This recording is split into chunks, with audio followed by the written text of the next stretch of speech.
I'm going to tell you a story today that is magnificent. It's really a story that every time I turn around and I'm doing something about Chicago, this mother, Bertha Palmer, Bertha Honore Palmer, comes up in historic places while I'm reading. You know, folks, uh, I'm doing something that I really love, and I do a lot of reading. I purchase a lot of books on Chicago history. I go to the libraries. I'm on the internet. When you hear a story from me, you know that I've done a lot of research on the story. Well, Bertha's part of that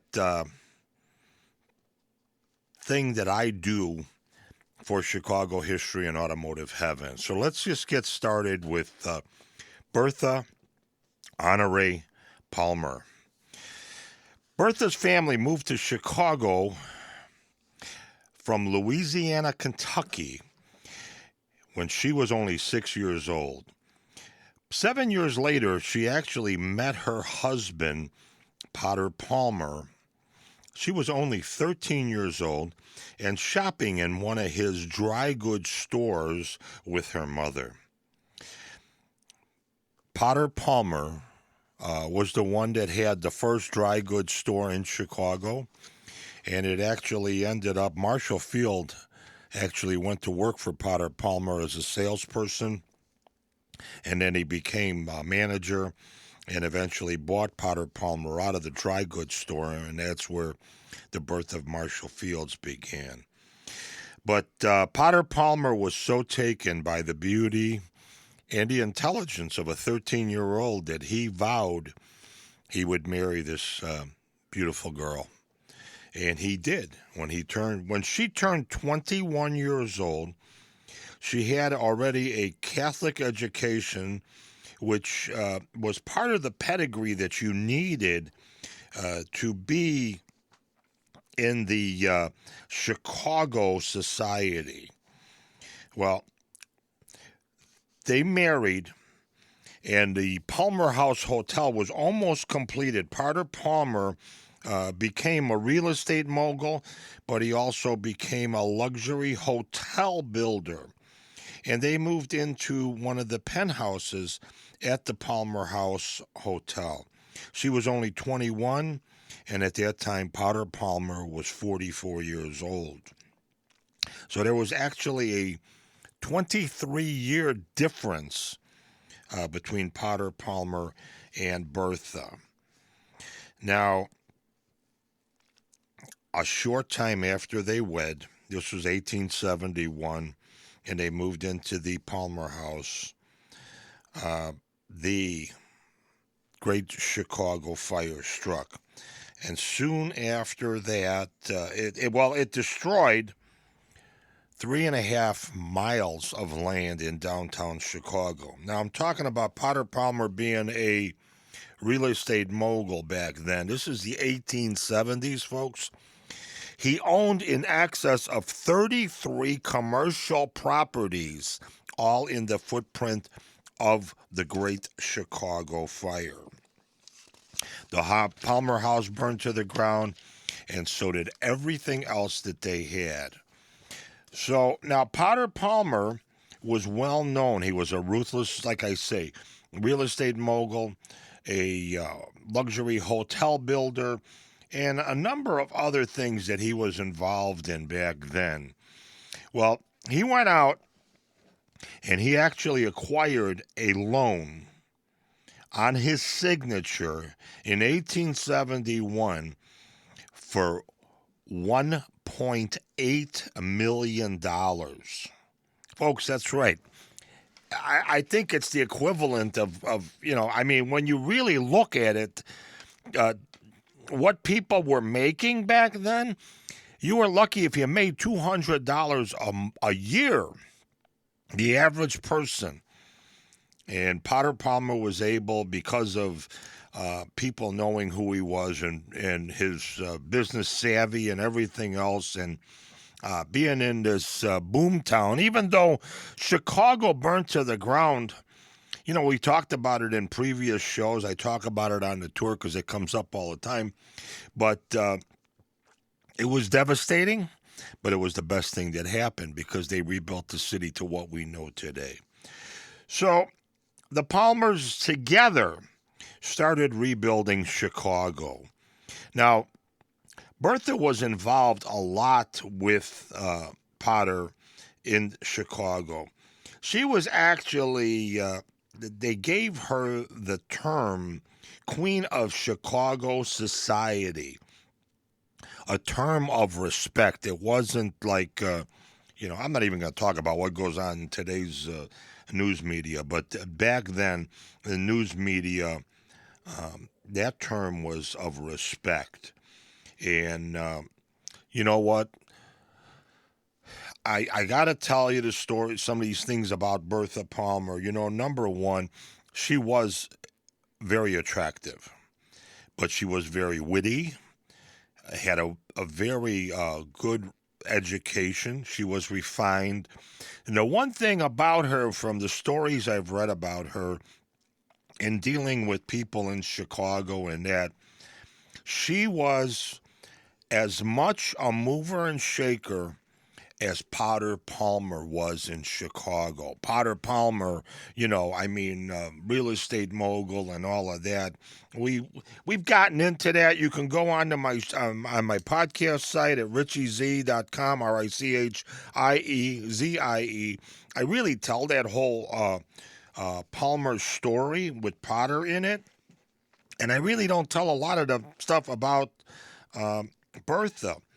But Bertha was just an unbelievable individual in Chicago. And I don't know where the women would have been back then if it wasn't for the help of Bertha Palmer. Back then she organized a women's movement. Back then women weren't even allowed to vote, let alone have any say in government or anywhere else, basically. So she led all these first women's movements in Chicago, a parade for women's rights that had a large turnout. No one could mistake the social center of Chicago's revolution and the things that were going on for women's movement was based around Bertha Palmer. And let's take Bertha and Potter to their next venture after the Great Chicago Fire. Well, they both were key in starting the Gold Coast of Chicago. That's right, folks. They were key. They weren't the only ones, but Potter Palmer bought up a lot of land. Around where the Drake is and all the other buildings there and the lakefront and all of that, and going north. They decided, Bertha and Potter decided to build a mansion in 1886. Now, he hired an architect that came in, and the cost, and he knew many construction companies because that's what he did for a living. They got an estimate of building a mansion was going to cost $100,000. That was a lot of money back then, folks. Think about it. People were making $200 a year. So Potter put Bertha in charge of building whatever she wanted.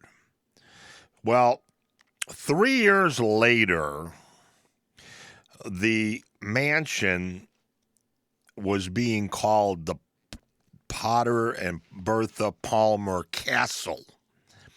The secretary of Potter Palmer came into his office one day and said, Potter, I'm getting bills in the office that are exceeding $900,000 for the mansion. She asked him, what you want me to do with it? He says, pay the bill. Give Bertha whatever she wants. He had such a devotion to her. He loved her so much. Part of her job, part of the things that made him happy was watching her do whatever she wanted, spending whatever kind of money she wanted to spend. Well, the mansion at 1350 Lakeshore ended up taking up a whole city block. The mansion itself in 1889 took up a whole city block. It was spectacular, and I think even to this very day, nothing for a private residence was ever built that large in Chicago or even in the state of insanity, Illinois. So, but it was just a feat that was amazing. Bertha was the media were the ones that actually named it the castle, and that term was unbelievable back then. Let's touch on a little bit of the castle. Featured a spiral staircase that rose 80 feet into a tower in the interior with a breathtaking view of the lakefront and the Chicago skyline. There were, now this is 1886, 1887, 1888, there were 2 elevators installed in the building. Now, that was something that, Chicago was starting to build skyscrapers, and that they were playing with the idea of an elevator. They got the idea for an elevator from the elevated trains and putting it on that type of a system.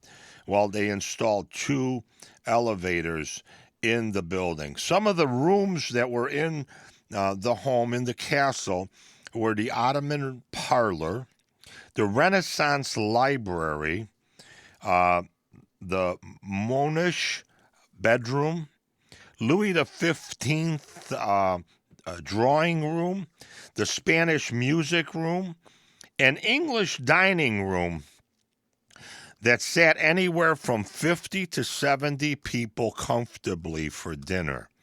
And the reason I give you those 2 numbers is because I've read so many stories. This is where it gets interesting with the show that I do. I try to cross-reference things and find different things. Now, people have written 50 people comfortably for dinner, and other people with articles about this wrote actually 70 people. But she built an enormous. Can you imagine back in that day, women had the big dresses. If you went out to a function, that room had to be enormous to even sit 50 people. So the castle had the largest residence. What was the largest residence in the city of Chicago? Bertha entertained in the rooftop ballroom that she had built, adjoining a picture gallery. Bertha would buy artworks by contemporary artists, her French artists, impressionistic art by Monet, Renoir, de Gaulle, Cassatt. Back in 1893, after the World's Fair, which was spectacular, and to this very day, I always talk about it. I got to do that show one of these days coming up, but there is so much to do on that. But Bertha was key in trying to save the Art Institute. The building that we see at Adams in Michigan right now was part of the 1893 World's Fair. Bertha put together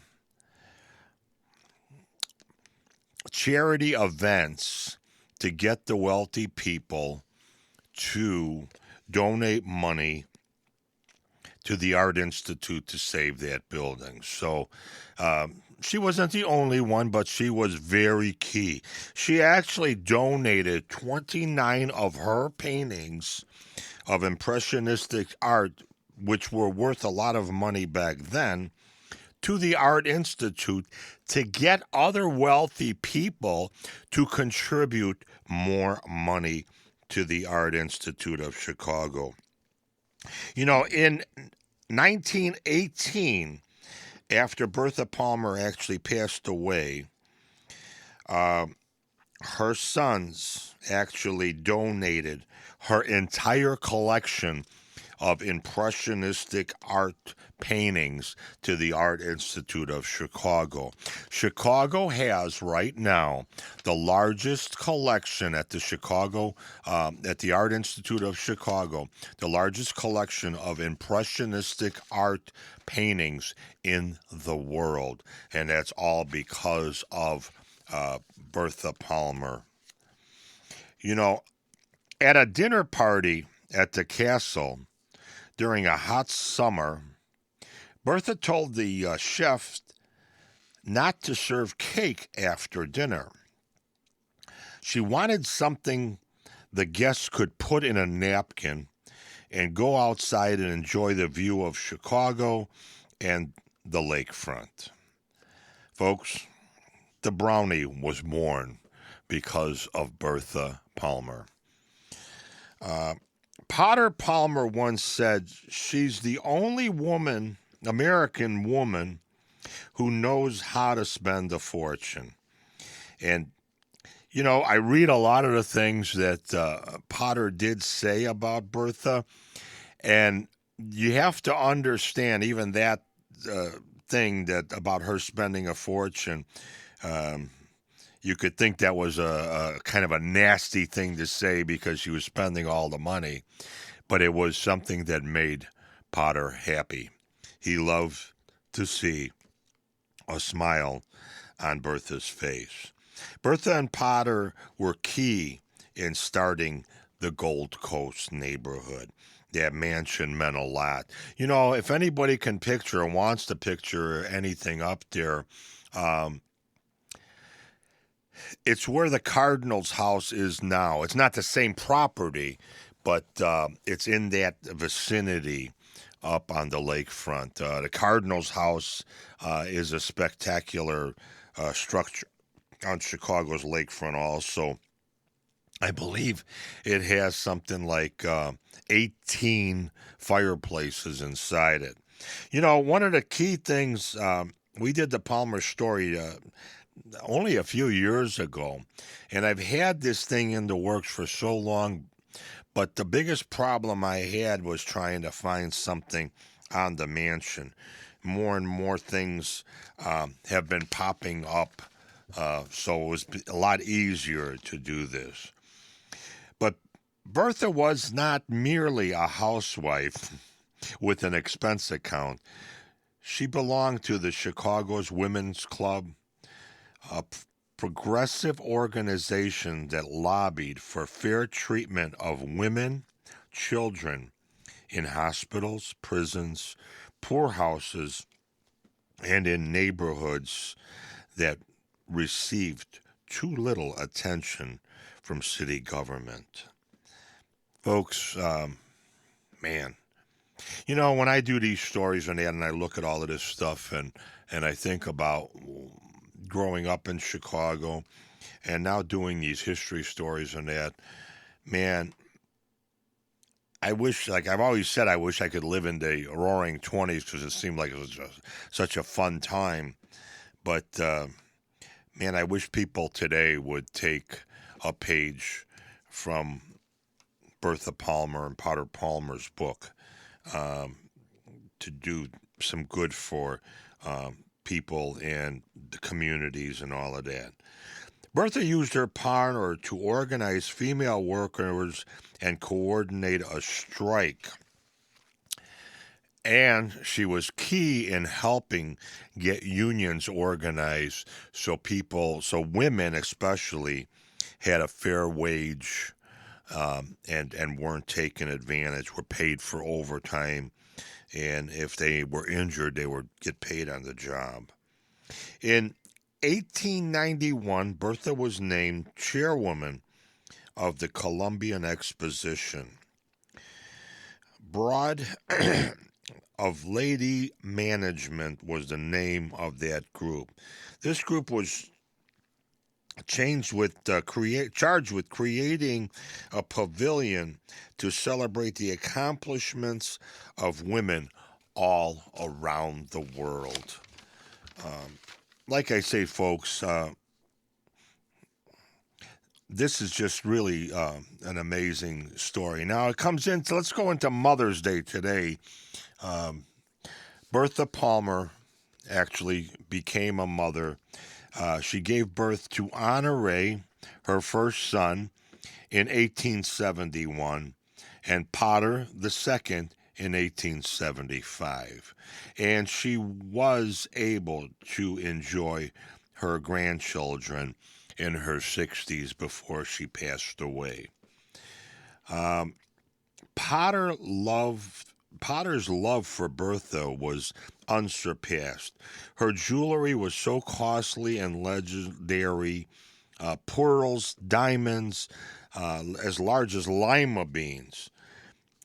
Potter's had a home in London, Paris. Bertha enjoyed traveling with her sons. You know, I got to tell you this story. This is one of the ones that I've been using for a number of years when I do my tours and that of downtown. Before Potter Palmer passed away, he left his fortune to her, basically, and his two sons. But he also left $1 million to her next husband, should she remarry. And he wrote after that, "You'll need this to keep Bertha happy." You know, I told that story one time. Well, I told it a lot on the buses and then and during tours. And I actually do cater to women. Women are good tippers when you're working tours and that. But I had a group of women from New York on the bus, and they were a fun group. So I interact with them and that, and we had a full bus. And one of the ladies yells out, "Why can't I meet one like that?" And everybody busted out laughing, you know, when you could put a little humor in, you know. And I just said something that is so true. You know, I am single, and I am looking for that special person. And, you know, money isn't everything, but why can't I meet that special one myself, you know? But that is... boy, you got to say, when someone leaves $1 million to his wife's next husband, should she remarry, because he loves her, it kind of, the story kind of speaks for itself. You know, she was a special individual in Chicago and in his life and the lives of everybody that knew her. The winters actually got really bad. Well, they always were bad here in Chicago at the lakefront, but because of Bertha's health and that, she just didn't want to deal with the cold weather on the lakefront and that huge castle that they built down there. So after Potter died, she actually was traveling to Europe and that, and everybody in the social scenes were writing stories about her. She's going to come back married to a duke or a prince or a king, and that never happened. They had a home in London, they had a home in Paris. She enjoyed traveling and that with her sons. But she came back, and like I say, the winters got to be get the best of her. So she actually took a trip down to Florida and ended up at a place called Sarasota. This is, folks, these stories just totally blow me away. I mean, it's totally amazing. So in 1910, she bought 80,000 acres in Sarasota, Florida. and around Sarasota, she actually said, "Paradise at last." And in her 60s, she enjoyed her grandchildren and the beautiful weather down in Florida. Started developing the 80,000 acres that she purchased. Now, when you take into factor what she was worth back then, there's all kinds of figures all over the place, so I'm not even going to throw anything out here. But in today's world, believe me, she'd be worth tens of billions of dollars, if not more. Well, in 1914, she ended up buying 19,000 more acres down in Florida, down in Sarasota. And again, a term came up. They put a term on Bertha, and they named her the Queen of Sarasota Bay. Rumor has it that the development said she actually was involved with developing 1/3 of the property of Sarasota, Florida, and the areas around. She doubled the family fortune in less than 8 years. It's an amazing story, but she was doing what she loved. She was doing what she and Bertha Palmer did in Chicago in the very beginning.